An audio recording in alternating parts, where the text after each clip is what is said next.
Komisionin Qendror të Zgjedhjeve është hapur zyra ku do të vendosen prokuror të SPAK dhe prokurorisë së përgjithshme, si dhe inspektor të KQZ-s. Ngritja e zyrës vjen pas protokollit të bashkëpunimit të nënshkruar në fund të muajit shkurt mes drejtuesve të Komisionit Qendror të Zgjedhjeve Ilirian Celibashi, kreu të prokurorisë speciale Altin Dumani dhe krye prokurori Tolsian Çela. Zyra do të shërbejë për koordinimin e punës dhe shkëmbimin e informacionit mes tre institucioneve në luftën kundër krimeve zgjedhore.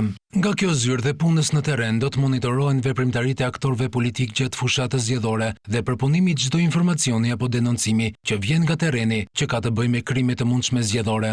Ligji sakteson se SPAK dhe Prokuroria e Përgjithshme kanë kompetenca të veçanta kur flitet për krimet zgjedhore, por bashkëpunimi mes tyre dhe Komisionit Qendror të Zgjedhjeve do të krijojë një front të përbashkët kundër çdo mundësie për krim zgjedhor. Marrëveshja e 27 shkurtit mes tre institucioneve ka për qëllim parandalimin e krimeve zgjedhore, ndërsa nëpërmjet këtij protokolli parashikohen masa të përbashkëta për parandalimin, identifikimin dhe ndjekjen e veprave penale që lidhen me zgjedhjet. Ndërkohë vijon procesi i shpërndarjes së fletëve të votimit tek shqiptarët që jetojnë jashtë vendit, që do të mundësojë votimin në zgjedhjet parlamentare të 11 majit. Mëngjesin e kësaj të martje janë dërguar zarfet e fletëve të votimit dhe dokumentacioni i nevojshëm zgjedhor për zgjedhësit që kanë shënuar si vendbanim në Shqipëri, qarku Durrës. Operatori i shërbimit postar do dërgojë çdo ditë zarfet që janë bërë gati dhe janë procesuar nga administrata. Zarfet do dërgohen në 85 shtete të ndryshme të botës në të gjitha kontinentet, nga ku janë regjistruar si votues qytetarët shqiptar.